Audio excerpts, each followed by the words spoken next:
Welcome, everyone. My name is Gwaur Tag. I am the head of Future Pathways at ISP, and I support schools globally to support you as parents.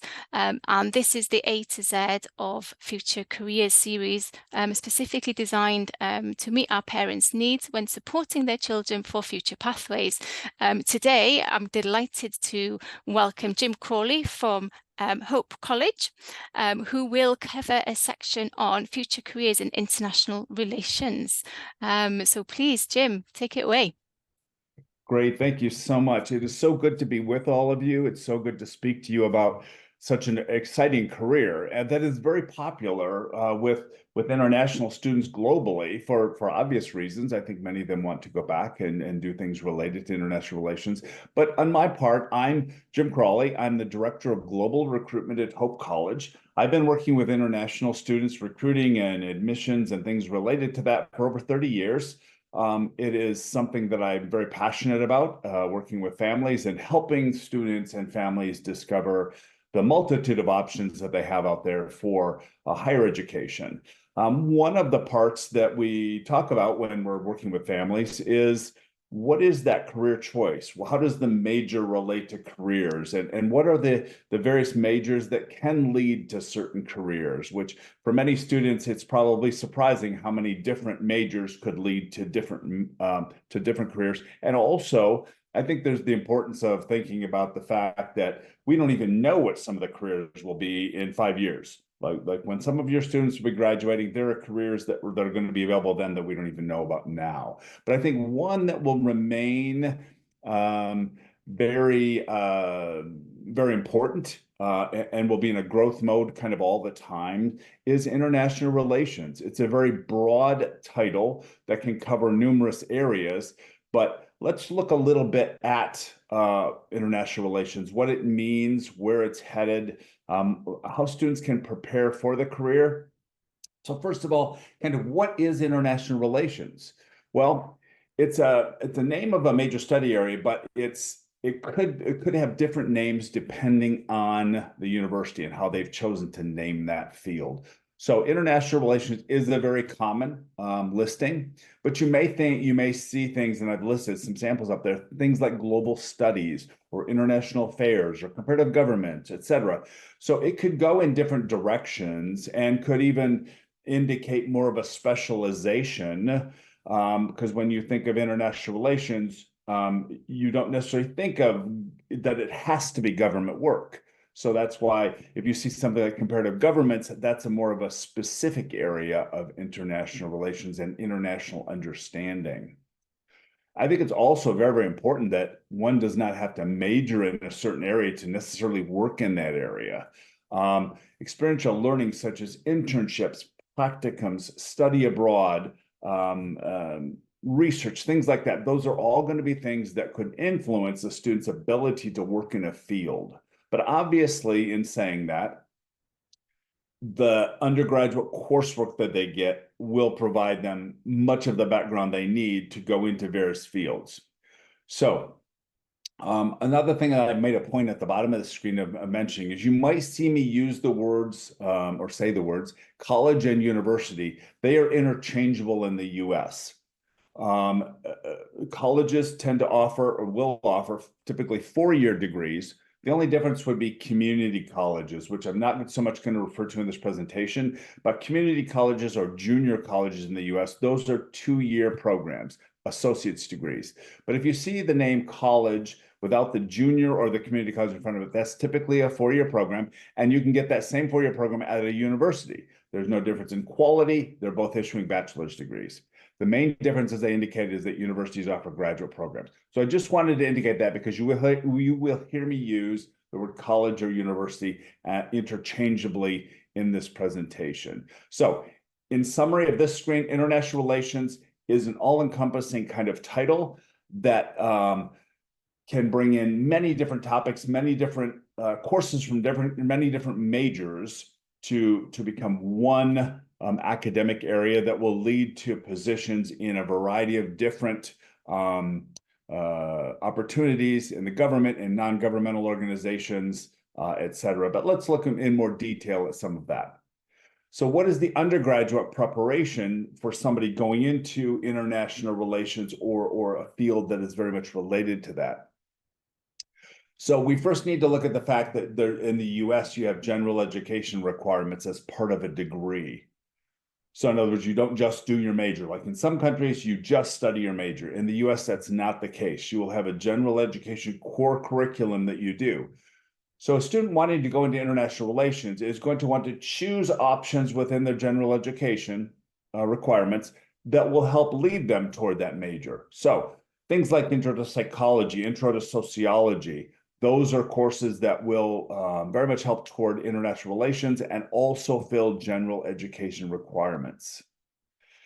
Through the social science requirements of general education, students will learn things like how to critically evaluate situations, how to become better communicators, how to do quantitative thinking. All of that is stuff you're going to have to use in international relations or related fields. Humanities is another area of the general education that students will definitely be taking if they're going to go into international relations, such as English, modern languages, philosophy. These are all real world practical critical thinking skills that students need to be successful in the international fields out there.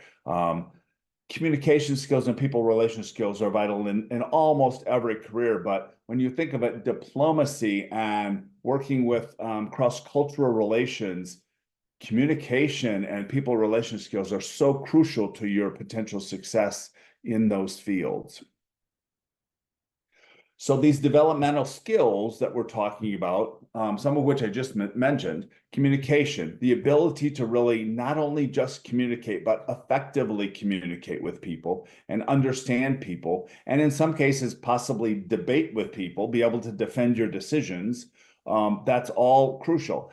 And that all leads to also diplomacy. Like, are you able to be diplomatic in your decisions? Are you able to represent well your philosophies, and even if you get into the political side, your the way your country operates, that diplomacy and that ability to be professional and to be diplomatic and to be well represent where you're from and what you believe in and what you're trying to prove or disprove, it can be very important. And that's also kind of where the critical thinking comes in. Like, critical thinking applies to almost really any type of situation anymore. The ability to really think through situations and make good decisions is crucial. We want our children to make good decisions, right? Critical thinking could be very basic to decisions they're going to make while they're in college, and then of course leading into the decisions they'll make when they work professionally or they go to graduate school. So critical thinking again is crucial. Analytical analysis. I know it seems like a double word there, but really being able to really analyze the decisions you're making through data. The use of data is again used in almost every aspect of what we do anymore. Even the people that don't do a lot of numbers work are probably in some way using data or information to make their decisions. Problem solving is another one. We want all of our our children, again, to be problem solvers. We want them to be able to make decisions based on factual information and to be able to make the good decisions. And when faced with issues, when faced with decisions that are not always easy, we want them to be able to really analyze that and look at them and figure out what is the best way to do this? What is the best way to accomplish my goals? And finally, kind of almost all-encompassing for a lot of these factors is that overall researchability. In my institution, just as an example, we're ranked number 30 in the nation for undergraduate research. Well, we're that way because we believe that research is a vital and crucial part of the bachelor's program. We want students to be extremely well prepared to move on to graduate study or the job force. And in our course of offering the research opportunities, it's imperative that we prepare our students in these developmental skills so that they can be effective researchers and they can be effective problem solvers, et cetera. We want them to be prepared, again, to be successful in the future, and that means this preparation and the development of these skills. So experiential learning is another thing that U.S. institutions will really almost push on their students. Like, you really should do this because we want you to be well qualified. We want you to have an extensive resume when you graduate. It isn't all about being in the US. It's not all about being in the classroom. All of our graduates are coming out with classroom experience. That's just a part of the university degree. In fact, that's worldwide, right? But our graduates are saying we need more. We need to bring something more to the table when we're coming to a graduate school interview or a job interview. We need to have experiential learning. We need to have a resume. So study abroad, internships, and research are crucial to a Hope College experience. And I think in general, in the US, we try to make sure these opportunities are available to students. It's still up to the student to take the initiative to do it, but we want to make sure that these opportunities are certainly available to the students. To go into that more deeply, study abroad is crucial to international relations. In fact, we call international relations global studies. And just like at Hope, but like at many schools in the US, and even I think internationally, those going into international relations are encouraged, if not required, to study abroad. I think it's a crucial part of that process. Even international students who are coming to the US are doing study abroad, right? They're studying the US, but we will then ask them to do a different experience, to add even a third country to that. And maybe this will broaden the student out to make them even more marketable when they go to get to grad school or to get a job. There's a wide variety of study abroad options at all schools. Some schools actually have direct exchanges, which means you pay tuition at your home school, and then all you do is pay the room and board or the living costs at the international institution, which is a much less expensive way to do it if you can get this direct exchange. The coursework on these exchanges too will usually transfer back to the home institution. That's the intention of exchanges, so that you don't lose time if it's an exchange between institutions. And it's important to note that just because you go to an international university for a study abroad experience, you don't necessarily have to do international relations courses there. Maybe you're doing language courses. Maybe you're doing cultural courses. All of those things are enhancing your resume. And you will still be ultimately doing the international relations coursework to finish your degree at your institution. So again, study abroad is an incredible opportunity that will look really good on a resume or a grad school application when your students are trying to move on to the next step. Because when we think about it, yeah, we're preparing them now to go to college or university, but once they get there, then they're starting all over and they're preparing for the next step, preparing to move on to graduate school or a job. Internships is a really important part of most degrees as well. And I think it's important to think about the paid versus the unpaid. Like, yes, paid is great. If you can get a paid internship, incredible. And most of them are. But occasionally a student will take an unpaid internship, let's say with a governmental organization, just for that experience. Like it's a really famous or well-known organization, and a student might possibly take an unpaid opportunity just to say they did an internship with them. Because in the end, when you list an internship on your resume, it doesn't say paid or unpaid, it just says internship. So it's all about the experience you get. And yes, I'm all for and I advocate for paid internships. But I also see that occasionally there's an incredible opportunity that a student might not pass. They might not pass it up, even though it's not paid, because of who it is with and what it will look like on the resume. Location, that's just a brief one with internships. I think you choose a location where you want to be, where you want to get that varied experience. It could be something as simple as being right in the town where your college or university is, or it could be across the country. It could be even around the world. There's internships everywhere. It's just the point of where you want to be, where you want to gain that experience. And I think the last item I want to mention about that is when you do it. So internships in the US are typically done after the second year, after the third year. At other, UK or other universities overseas, that might vary. It might be a different timing. But I would say in the US, it's normally the summer months, which is like the May through August, after the second or third year of the bachelor's degree. I would say that's most common. And research, this is a big one. Even though you would traditionally think that research very much is done in STEM areas, that's true. But I would say you've also got some fantastic opportunities to do research in international relations because it's an ever-evolving field, and there's always data being produced, and there's always surveys being done, and there's always presentations being done, and publications happening. And remember that research with a professor as compared to research for a professor. So at small private schools like Hope, like others of our size, you do research with professors, which means your name or your student's name is on the publication or the research as well. This is compared to research that you might do at a much larger institution where the students are doing research for a professor.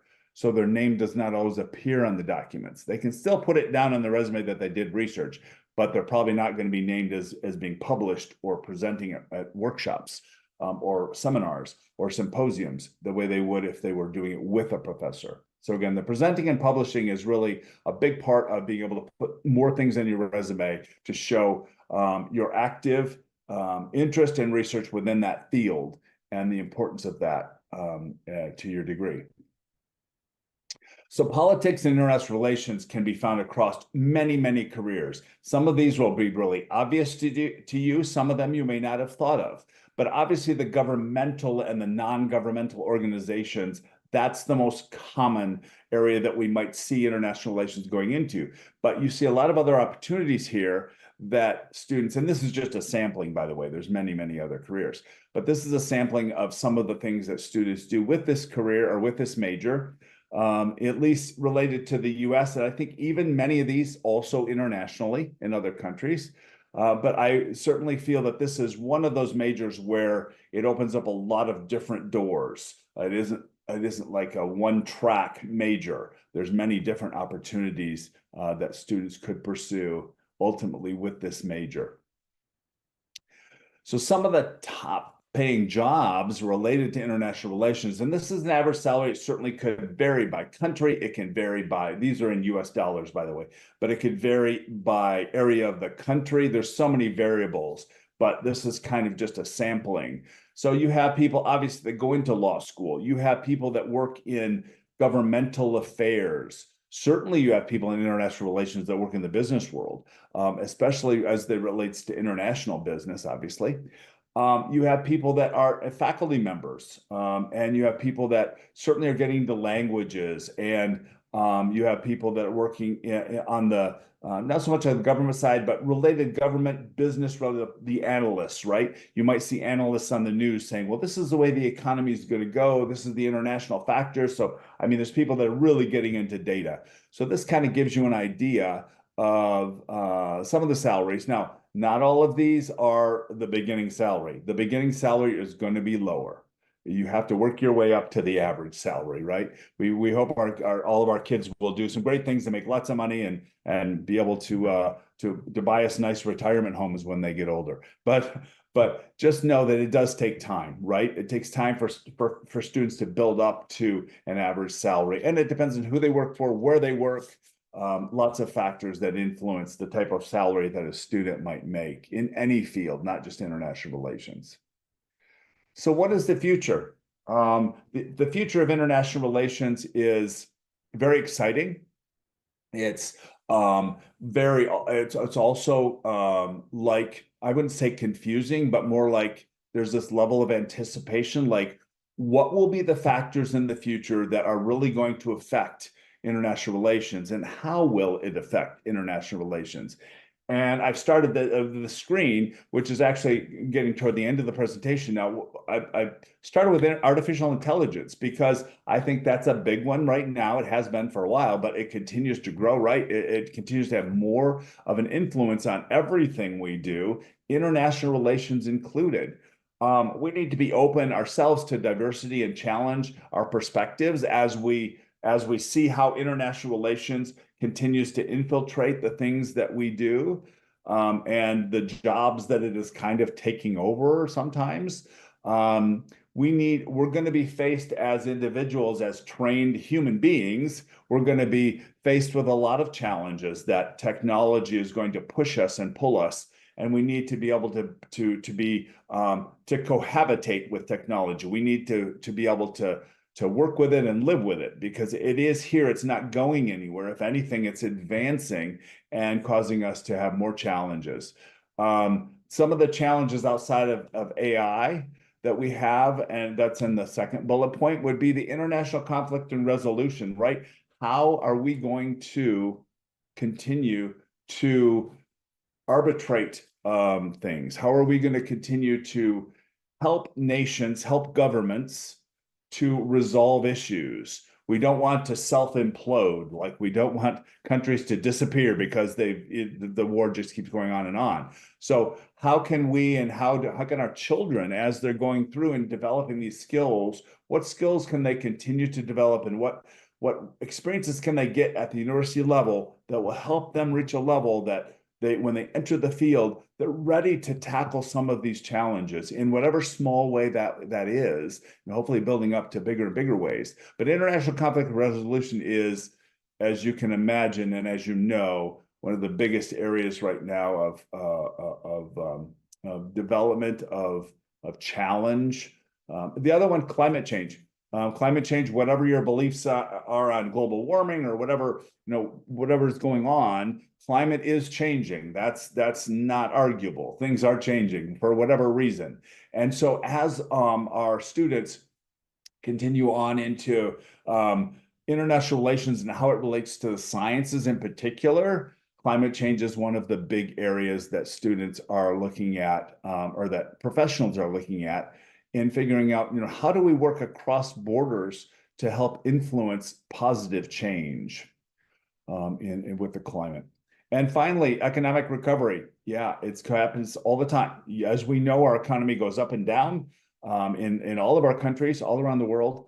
There's economic changes. So how can we prepare our students to come into a field, into the business field, into the political field, into the international relations field, with the knowledge to help solve problems?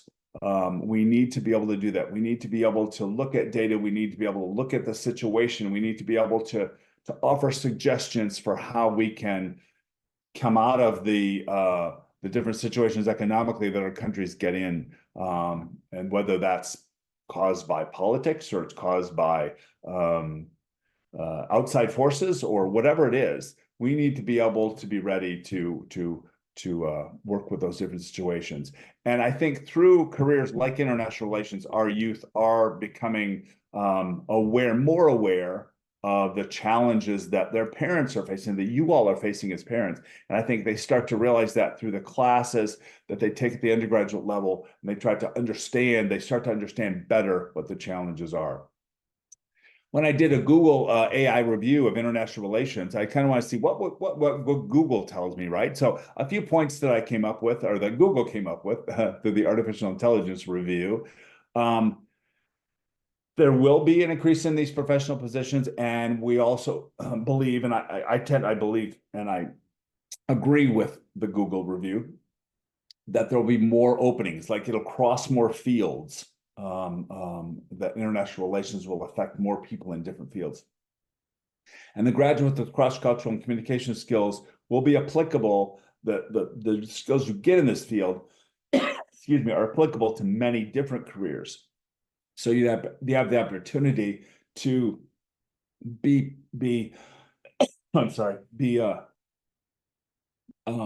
successful in many different areas. Future jobs focus on the intersection of global issues and technology. And that's where that data comes in policy decisions, and the focus is on cybersecurity. So I apologize, I just had something in my throat. But that kind of ends the session on international relations, exciting as it is. So this is the last thing I want to tell you. I'm gonna give you a chance to look at this while I'm also talking about it. And for just a second, and then I will kind of go over some of the key points. But on the screen, you'll see some of the main reasons or tips for helping your students to decide which college or university, regardless of major. And the students, it's important that you listen to your students, because although we have our ideas as parents, what we think we want them to do, it's important to listen to what they want to do as well, what's important to them. If you're looking at the US, Don't be confused by liberal arts. Liberal arts is simply a way of describing the experience at a small private school and the intensive experience they'll have with faculty and developing various skills. It is not a description of the type of degree they're going to get there. They're still going to get the same major courses, whether they go to a large research university or a liberal arts college. They're going to get the same major, the same coursework, the same type of experience in terms of academics.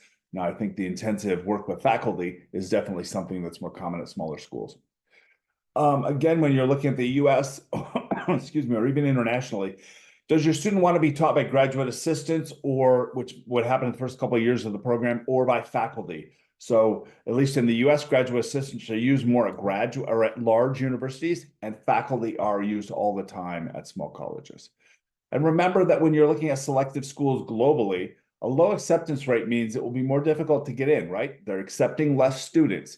It doesn't mean it's a better institution. It just means there's more students trying to get into that school, which is a positive, but it doesn't necessarily mean it's the right student for or school for your student. So make sure that we're not applying to schools just because they have high ranking. It doesn't mean that it's right necessarily. And I even mentioned ranking a little bit later.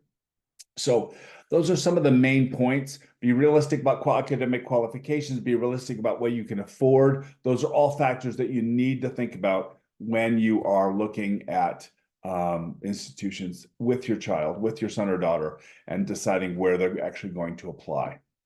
So thank you. This concludes the presentation for today at International Relations. I hope it has been helpful to you.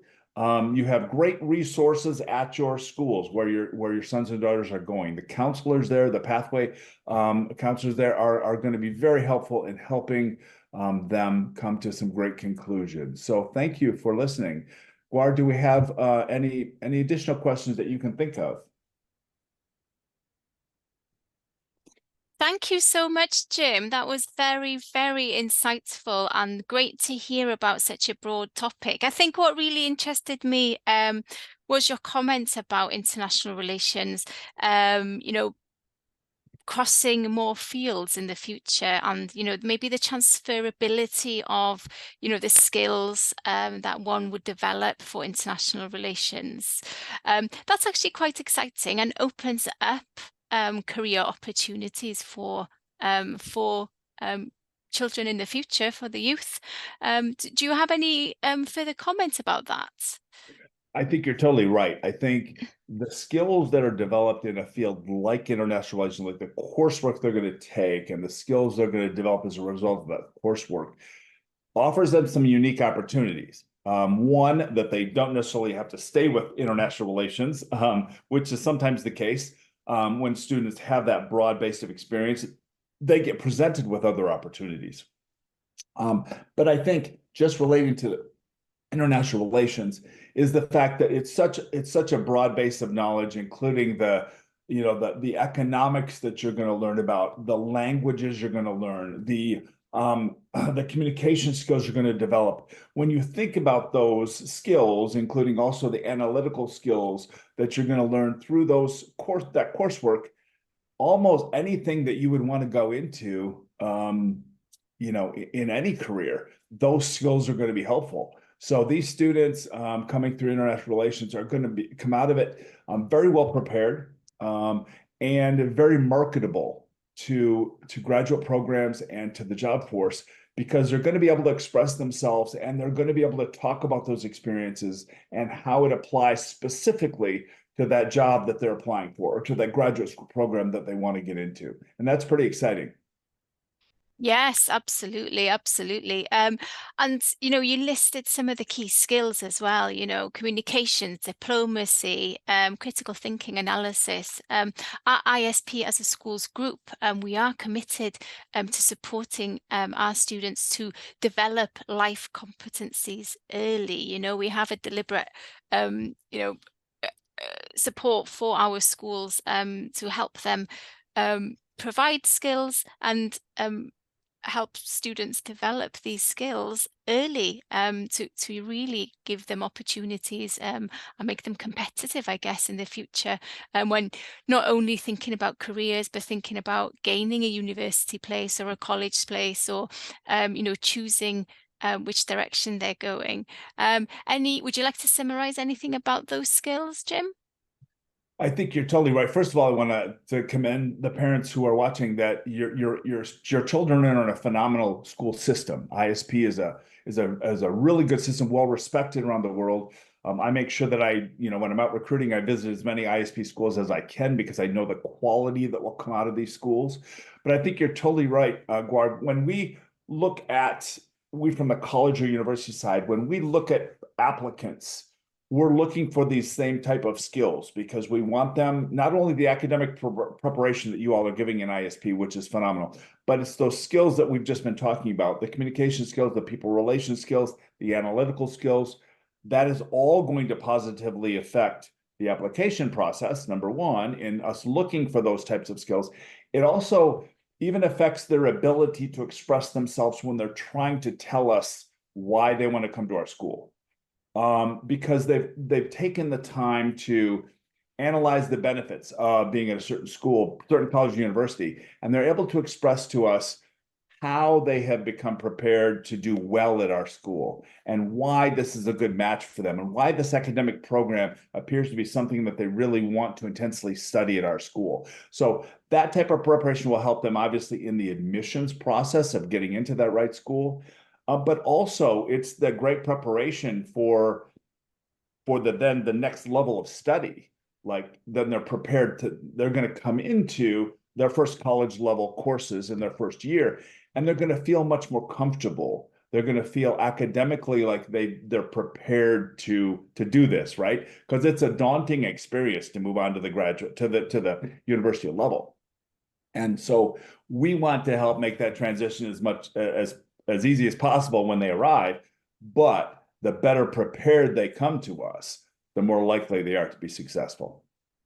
Yes, absolutely, absolutely. And it was lovely to see, references to, studying abroad and, taking up various opportunities. And that's also a big, big focus at ISP. We have the International Learning Opportunities Program that schools can participate in, which offers students different experiences along the way to help them identify their passions and, what they might enjoy and what they might not enjoy, which I think is as important. We have ISP artists, we have ISP scientists, we have the MUN conference, we have the various, film chess clubs, all of this really helps to build an individual profile, but also helps the exploration of, what direction next. So we're very excited to be offering this across our schools, and it's great to have, reputable institutions like yourself also endorsing that. Do you have any final thoughts before we close the call on, international opportunities and, the value of ensuring that your child has these opportunities? Yeah, I would just kind of wrap it up with, when you're if you're looking at the US in particular, and so it does vary country by country, but like a place like Hope College is someplace you haven't heard of. And we have 4,500 colleges and universities in the US, so probably 4,000 of them you haven't heard of. There's a lot of choices. So I think as you and your child are looking at the options, the preparation is there. You're in a system at ISP where they're going to be prepared. They're going to come out of it prepared. So we want to see that. But just know that there are many, many options. Many of us have some awesome and incredible scholarship opportunities. So make sure you're asking about that, because obviously we want to make sure that students that have done well are being rewarded for their academic accomplishments, maybe even for their fine arts accomplishments. So please know that your student is in good hands at the school. You wouldn't have them there if you didn't believe this as well. But please know that we from the US side, whether it's a Hope College or whether it's a Harvard University, we want to see your applicants. We want them to consider our schools. We want to be able to show them the benefits that we can provide them, whether it's international relations or engineering or neuroscience or whatever the major might be. We want to be able to show them what they can do and what they can accomplish, how they can be successful and then be prepared to move on to the next level of success in graduate school or the job force. So thank you so much for the opportunity to talk about international relations and about a little bit about Hope College. And I'm always happy to help in any way with ISP. Great program, and we're happy to be associated.